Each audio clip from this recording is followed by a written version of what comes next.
Welcome to episode 1 of Career Podcast. If you have seen the education podcast, it is on the similar lines, but here the idea is to bring people from different careers because our youth want to know what these careers are and what they really mean. So today we are starting with the first episode, and the first episode is about social media influencers. And we today have with us Coach Freemen. Welcome to the first episode. I want you to introduce yourself because we all know you by Coach Freemen only. So even I don't know your real name. So we'll start with your introduction. Sure. Thank you so much, sir. It's a real honor. It's really an honor for me to be on your first episode of Career Podcast. Actually, I'm a podcaster myself. I've had this plan of having you in one of our show. I should be hosting you first. So it's really an honor. It's okay. I'll give you your return gift. Sure, I'll be expecting. But my name is Ferdinand Rani. Ferdinand Rani, and I go by the name Coach Freemen. And Coach Freemen has it started off. It was never supposed to be my name, rather than my stage name, or maybe my social media name. But actually, it was a tagline. A tagline of our motorcycle garage. So we had a motorcycle garage back in 2017 to 2020. The name of the garage was Snar Garage. So we do bikes modification and all that. And so every bike that that we would send off from our garage, so we give with that tagline of Coach Freemen. So it's more like born of a free spirit. So it's like that bike with Josh kind of a So I started a YouTube channel then. Simply for fact that there are a lot of these videos that I used to take of me making bikes, of my team making bikes, and then we would put up these videos on this YouTube channel. So I didn't know what to name this YouTube channel. Snar Garage would be too macho, too garage feel. So I kept it as Coach Freemen. But when COVID came, and I just realized that modification was a luxury. It is still a luxury. It's not a necessity. So we had to close down because it was kind of a startup where there were just a few friends, and we had to close it down. And that's when I went into social media, and I started giving information about COVID-19 then, when people had very less information in Khasi. So I just kept a phone, record myself of me speaking or telling people about the information that I gathered from the WHO website. So translated them into Khasi, and then shared on YouTube. That's when I picked up the subscription and all that, and it went from 1,000 to about 30,000 in just 1 month. And I saw that there is a need for information, especially when it comes to health and health-related topics and all that. Ever since, there was no stopping. I got into journalism just because I wanted to know more of the journalism ethics, so that I can put it into my social media career. And I'm still a working journalist with an organization here. And I'm also we've also founded, myself and a few friends founded a social media agency here, which we are currently working. Great. So what was your initial motivation to do this, creating content? We want to understand the inception of it. And how did you decide do you have a niche? I've seen your content, you create different kinds. Yes. But do you have a particular thing which you like the most, and which is your main, which is your niche basically? Unlike you, sir, which is mostly in education, I really don't have a niche as such. I really wish I had a niche ever since I started. But when we started, there was very less content creators around. And talking from let's say lifestyle or even technologies and all that. So we don't have that. So we've seen all these content creators outside doing that, like technology guru, more like and all those people around, in India who have started since 2015-16 onwards. and 20, 21, 22 where they were at their prime. But here there was very less inspiration that we can, that we can look up to. We have had when I started, we had Eliza Barre, we had Mun Vlogs, and they were also doing more of more like vlogs and lifestyle content and all that. So carving out a niche of our own is very difficult because we know that there is an audience, but we don't really know what would that audience like. So if we start off with, let's say, with technology, then maybe not everyone will be after technology. And when I started, actually, when I started, it was about bikes. It was all about bikes because I started with that only. But then when I realized that there was a gap when it comes to information regarding COVID, when I realized in 2020, that was when I started pushing all, initially as health-related topics, but then went into lifestyle and vlogging and all that. But the very thing that makes me want to create content at the very first, let's say, that the very first time that I realized that I wanted to create content is because I've always wanted to be an artist when I was a kid. I didn't know what an artist would do or how does he look like, maybe as a real person. But I remember I think in class 1, class 2, when people asked me what do I want to become, I would tell them I want to become an artist. I had no clue what an artist looks like. Performing artist or like I had no clue. That's okay. I had no clue. And then, so I tried myself, I tried drawing, I tried painting. It did work somehow, but then when I reached class 12, I really wanted to get into Shantiniketan, but I had no guidance. My family were not well educated, not even my aunts and uncles and all that, so they had no clue about what career guidance is and all that. That is why we are having this podcast. Yes, thank you, sir. Thank you. So and somehow I couldn't pave my way through, and then I went on and took philosophy in my graduate and masters. But during that time, I was introduced to videography and photography, and that's when I see this more like an art form. So more like I used to sketch. I used to do portrait sketch of people and all that. But then after doing photography, after doing videography, I started seeing this more like an art form. And that's how it's kind of like, it's more like evolving with time. And back then in 2009, 2010, when I started videography, with camera, of course, it didn't have phone with cameras, or even when we had cameras, they were not so good cameras.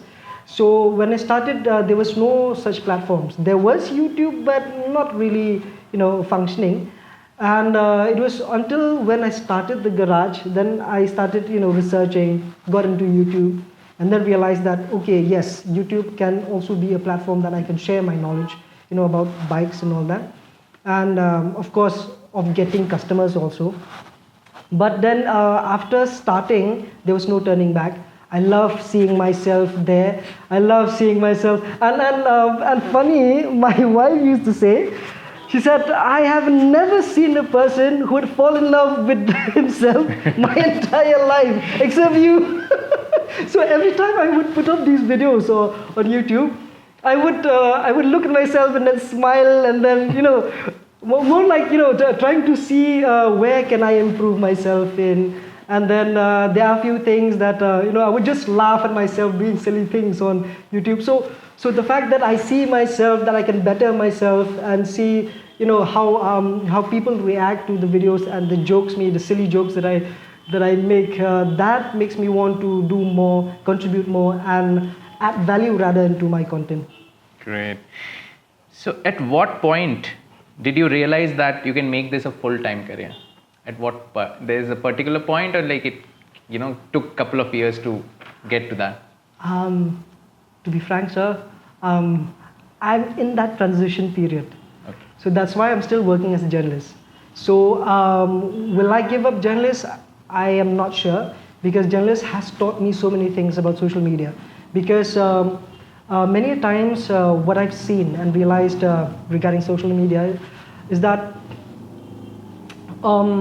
the moment you start getting the support of people in form of followers, in form of comments and all that, people liking your content, you tend to feel like you know everything, you know what you're doing, you know your niche better than anybody else, so if and especially when people on the streets, strangers, talk to you, come and and give you a handshake and then say, hey, I like your content, I'm a big fan and all that. So we tend to feel like, okay, we know it all.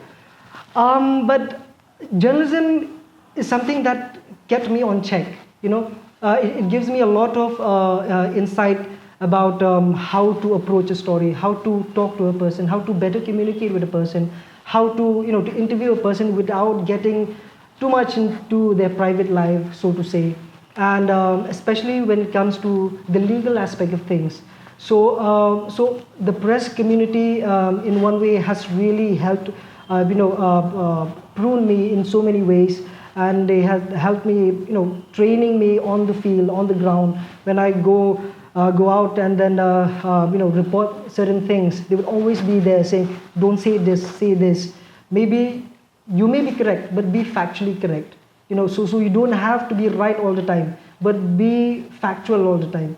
Because unless you do so, it will backfire you as a journalist. So things like those, kind of helped me realize that yes, journalism can complement, and actually social media can also complement journalism. How we approach content, how we create story in such a way that people can actually hook to the kind of story that we push through our news channel and all that. So right now, simultaneously with journalism, I am rather, as a person at my own capacity, I'm going more of a full-time kind of a commitment towards social media with this firm that we are coming up with. So the name of the firm is Vox Impact. So this firm caters to every let's say sector in the society. It could be a student, could be a child, could be the farming community, could be the working class community, could be corporates or even government agencies. So we cater in terms of we provide them the service of of influencer marketing. It could be into social media management and all that. So we are going into that.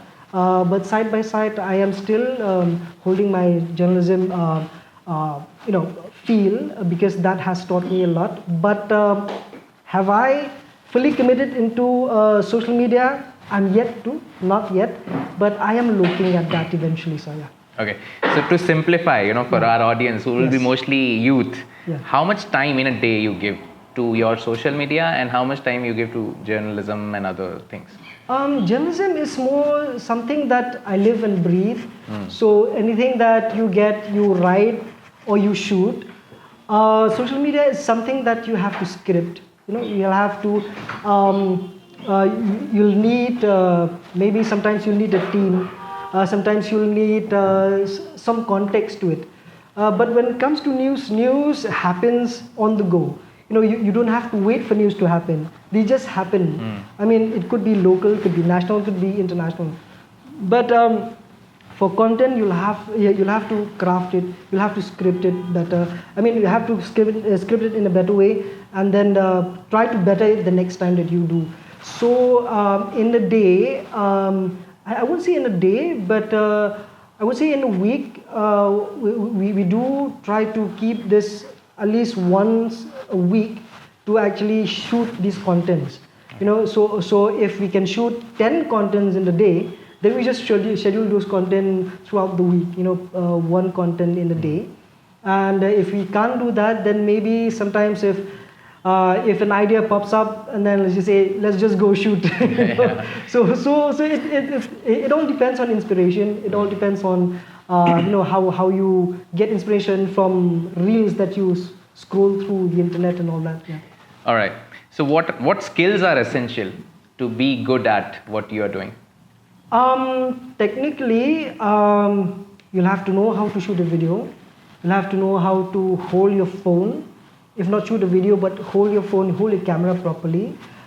basic editing you'll need, scripting, if not a script where you'll write down every word that you say or every sentence that you say, but at least a mental script about what you're about to say in the video.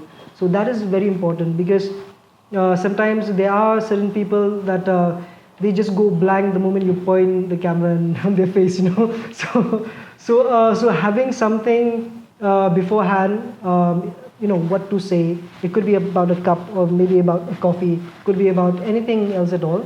So that way it helps you to communicate with the audience, or rather to tell audience what you're about to say. Maybe it could be a caption that can lead to what you're about to say. So do you have a team who does all that scripting and all, or you are the like one man army? No, we have a team, and a team. How big is your team? 1, 2, 3, 4, 5. Wow, that's a big team. Yeah, somewhere between 6 or 7 of us. Okay. Yeah. And what are the different roles these guys play? So some will do strategies, some will do background check or profiling on people.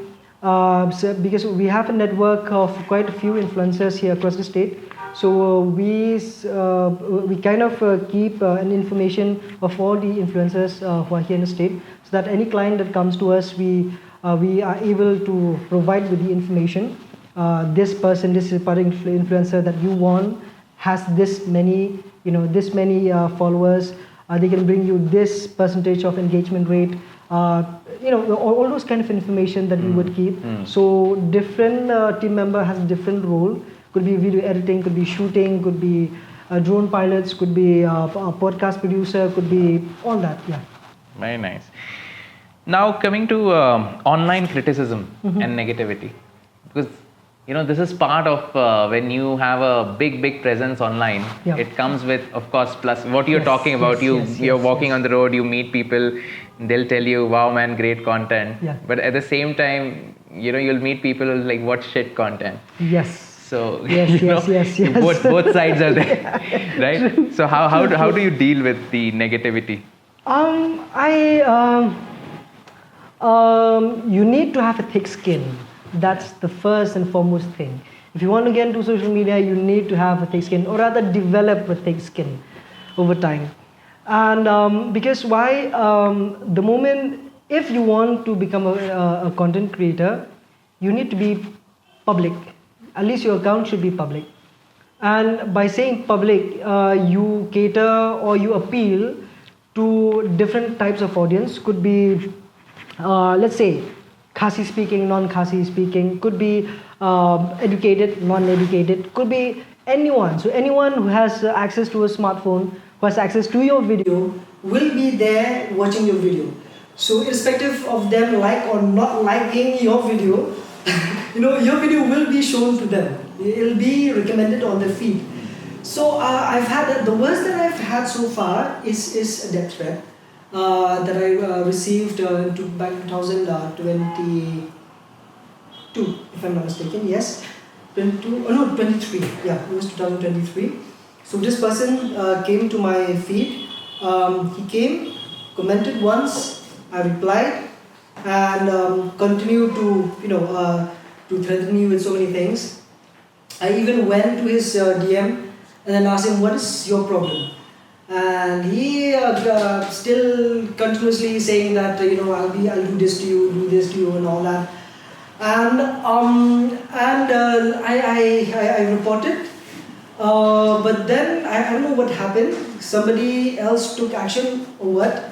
But I kept on seeing his feed. Kept on seeing his profile, and then I think in about a day or two, people started, direct messaging me to my DMs and saying that this is the same guy who came to my DM, to our DM also, and then threatening us with the same threats. And he would go do that to mostly girls and young girls. And he looks like a psycho. He looks like more like a serial killer. He wanted to be one, I think. But I realized that he's just a young guy who wants a lot of attention.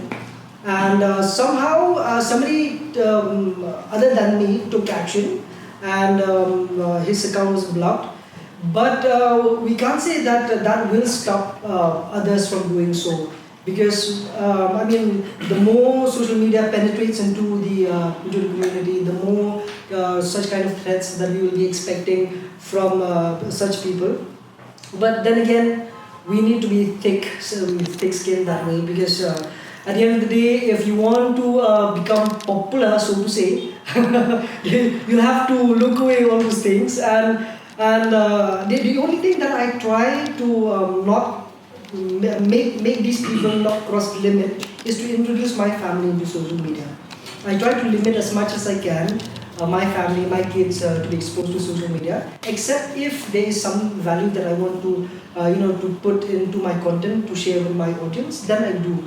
But not for the fun of it, not for being popular, or maybe introduce my kids or my family to the public. Because the moment they touch your family, maybe you can tolerate, but not your family. So that's something that I would keep away. Okay, so thick skin. Yeah. Thick skin people. Yeah. All right. So can you walk us through a typical day in your life as a social media influencer, like from morning till night? Typical day. There is no. I know there's no typical day, because it's like every day is different. But average.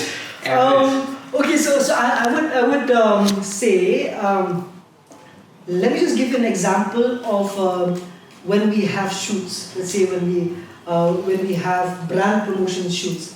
A day like today, we have shoots, if not shoots, but things that revolve around social media.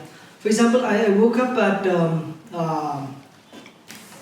7:30 after all that done in my with my kids and all that.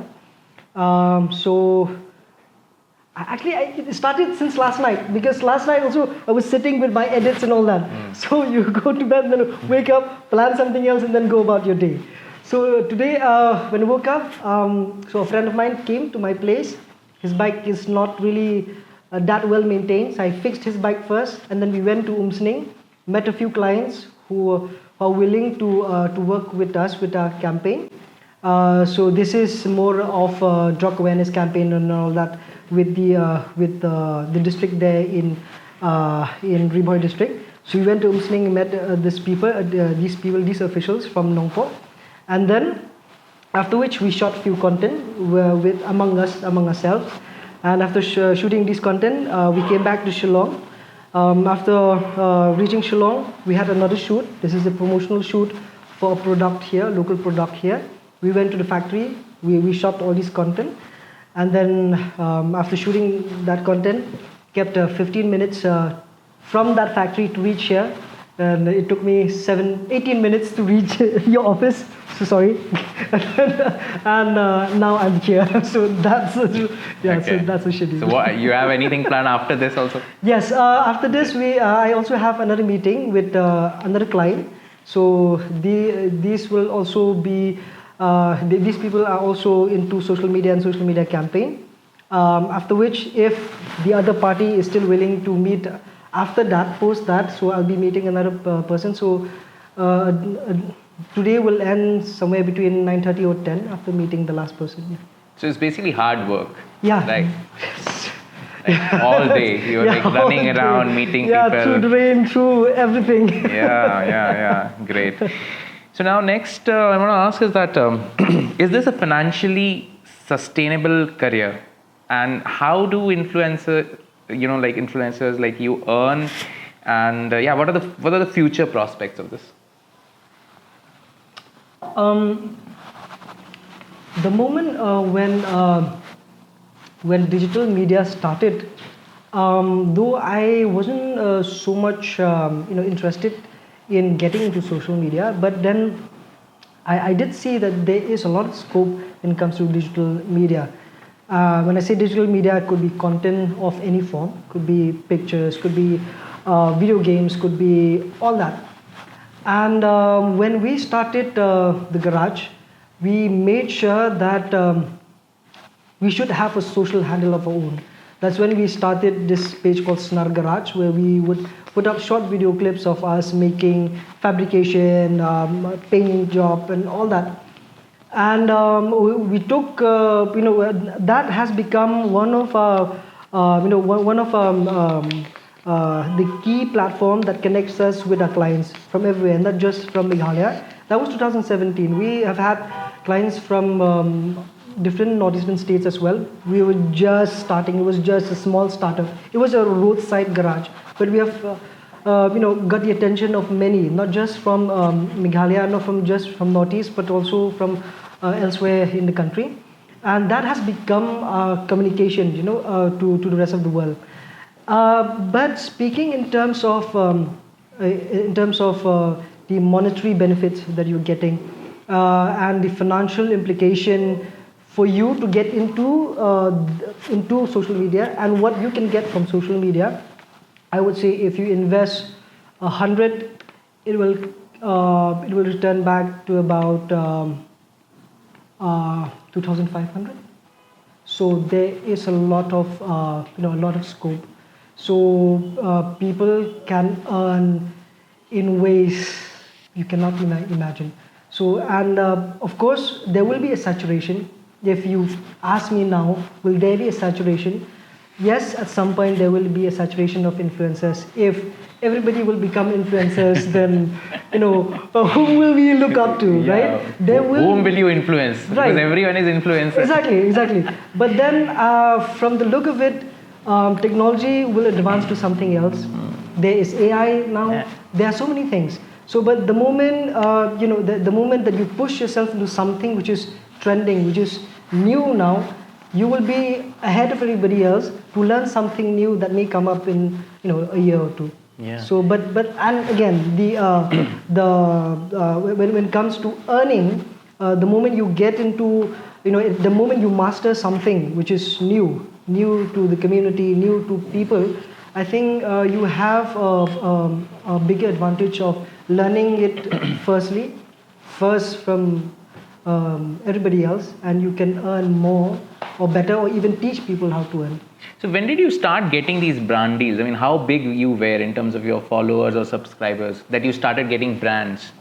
I started getting brand deals after I crossed 1 lakh subscribers on my YouTube channel. So one of the first brand that I got was Mama Earth. So the Mama Earth thing. That was the first, and that has taught us a lot in terms of in terms of pushing these brands, in branding, in dealing with these brands and all that. And after that, it gives us a lot of exposure, it gives us a lot of experience, how you deal with them, how you market, and how at first it was just a sponsorship, but then we entered into partnership. So lately we've advanced to other brands as well, but then again there is a lot of scope.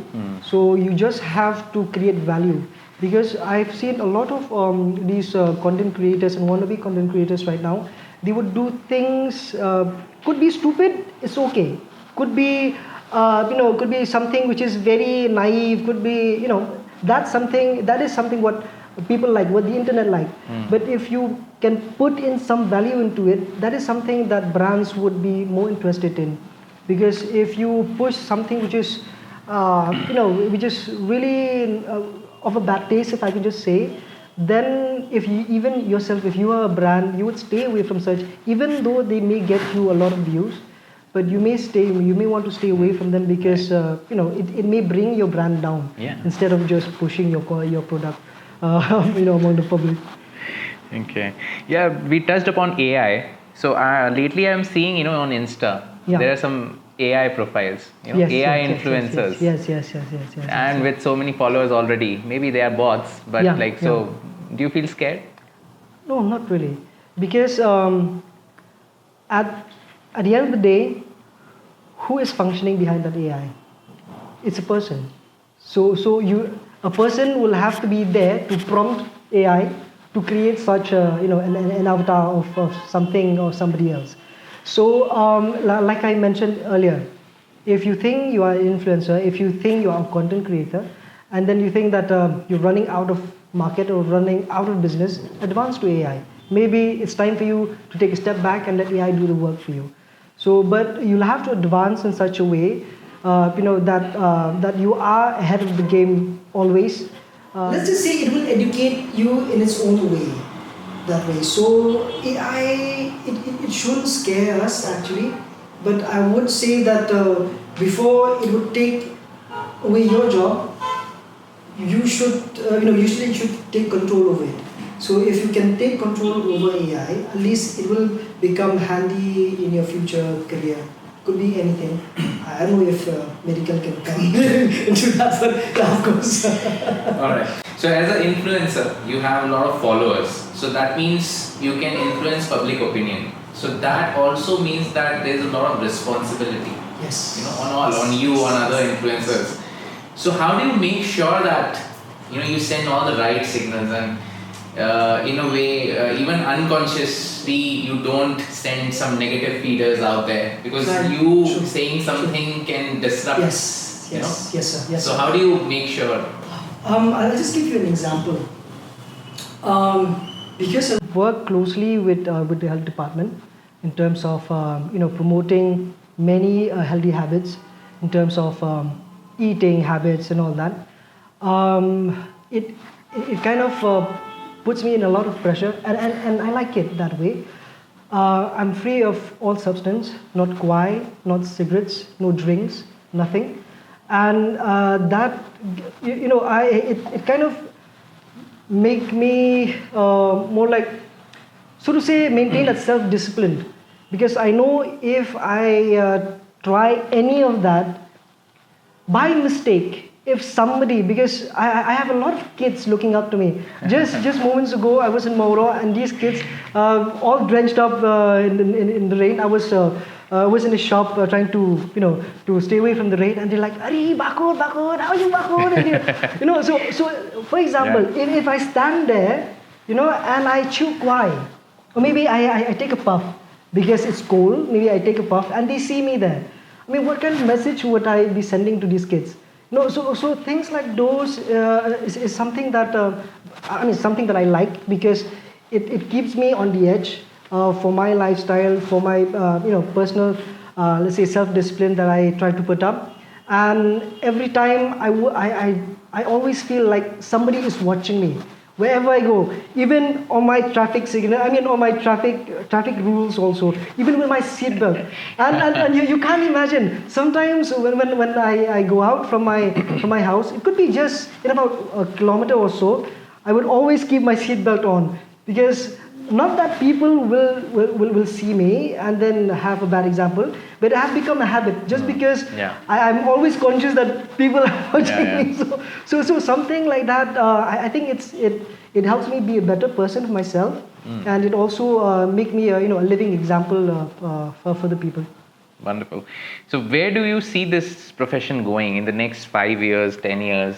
The social media influencers, where is it going? How it will evolve? Have you thought about all that? To be honest, not really. But but I feel this is what I feel. Why I wanted to get why myself and the team have entered, so to say, mainstream into social media field right now, and then came up with this agency of our own, is that most of us are jobless. Most of us are overqualified for so many things, but we don't have anything to do. So social media is something that people are looking for, but we don't have experts. So why not, learn it ourselves, master the craft ourselves, and then create, let's say, an impact in the community by teaching people what it means, to use social media, what it means to be, at the forefront of social media, and then be, let's say, a social media icon, so to say. 5 years from now, or rather 10 years from now, I'm looking at this as an economy-driven kind of a sector, where there's a there's a huge economy factor, so to say, even at this central level, because what we are seeing with waves now that is happening as we speak. I think, yeah, I think it's still happening right now. Mumbai. Yeah, in Mumbai, in Bandra. That is something that we are looking at, because so something if something as such is coming, we can say that even the government is serious about it. Let's just say, right now, India has the most number of YouTube users, has the most number of Instagram users than any country in the world. So we are touching about 5 billion users or something. I may be wrong, but yeah, so something like that. But yeah, touching 5 billion with YouTube, and almost 4, if I'm not mistaken, with Instagram. I will have to cross check. Please don't mind if I got it wrong, but that was something that that I would always keep in mind. So if you take that into consideration, the market is continuously growing. So now, if people are still buying smartphones, if they're still buying gadgets, there may come a time that gadgets may run out of fashion. They may be holograms, let's just say. But still, then you will need people to be shown in those. If not people, you'll need AI. Let's just say.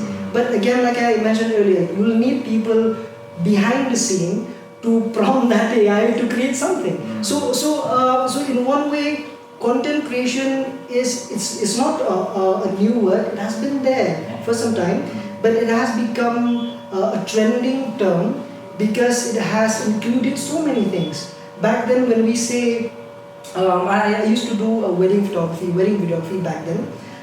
But now, if you ask me what content creation is, even wedding photography is content creation. Right. So wedding videography is even content creation. So any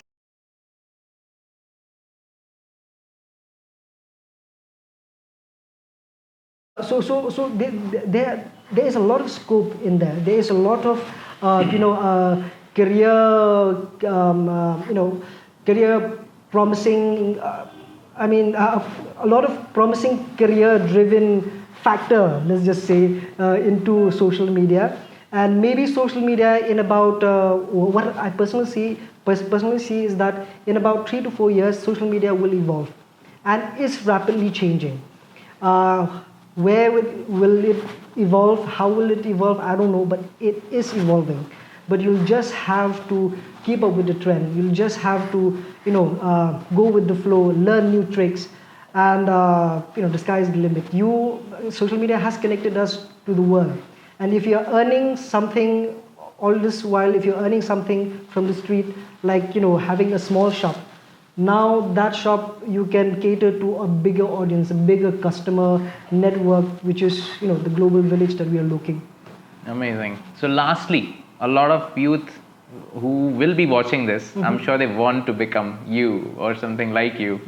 So yeah, your message to the youth who have interest in this field of influencing or content creation or maybe filmmaking, video making, storytelling, anything, your message. Everywhere I go, there's this tagline. I would more like a tagline from could be school students, could be college-going youth, or maybe anyone who wants to become a content creator. Influencer is such a heavy word.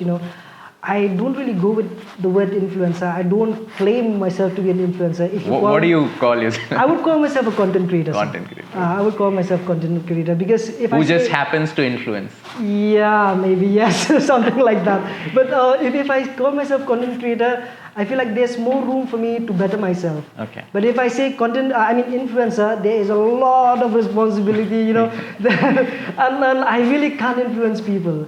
The only thing that I can do is live my life as an example for people, and that's about it. But to be able to influence people, I won't. I would not like to influence people because the things that I see, the things that I perceive, I cannot force you to perceive the way that I do. So, but I would like to convince you certain times that this is something that you would follow, that you would need to follow. This is something that I've seen personally, that I've experience personally, then maybe you can consider yourself follow.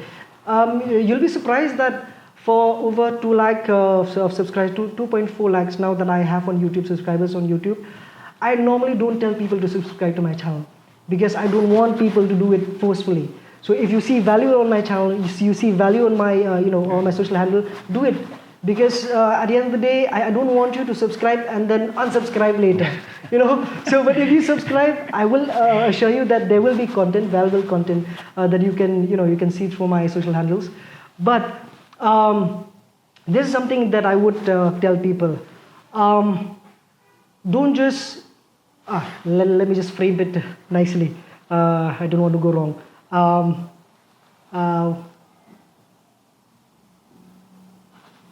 Okay, you rather watch them make or make them watch. So when it comes to content creator, you rather watch them make or make them watch. So which means if you have to watch them make, so you'll be like everybody else, you just watch them make content. But if you want to become a content creator, then you have something in your mind that, okay, I will make something that people would watch. So you choose, it's your choice. So if you want to be somebody who will just watch what people make, then that's your choice. But if you want to really make something for people to watch you or watch your content, then maybe this is your career for you. Because as of now, you should be knowing this. An average person with a smartphone spends between 3 to 4 hours in a day using smartphones. So, I would say more, 6, 7 hours. Right. So none of us would do that reading a newspaper or even books. so you know where you are. So I think I would end it there. Yes, I would advise young people to be more considerate when it comes to using social media, especially adults in front of your kids. But for content creators and wannabe content creators, as simple as that. You rather want to watch them make or you make them watch. Wonderful. If that makes sense. Yeah, makes sense. Perfect sense. Thank you so much. Thank you so much. It's such an honor, sir. Yeah. That was episode 1 of Career Podcast. The idea of this podcast today, what you have seen is what is the life of a social media influencer? What are the challenges they face? How they make money? And then, how their day is like.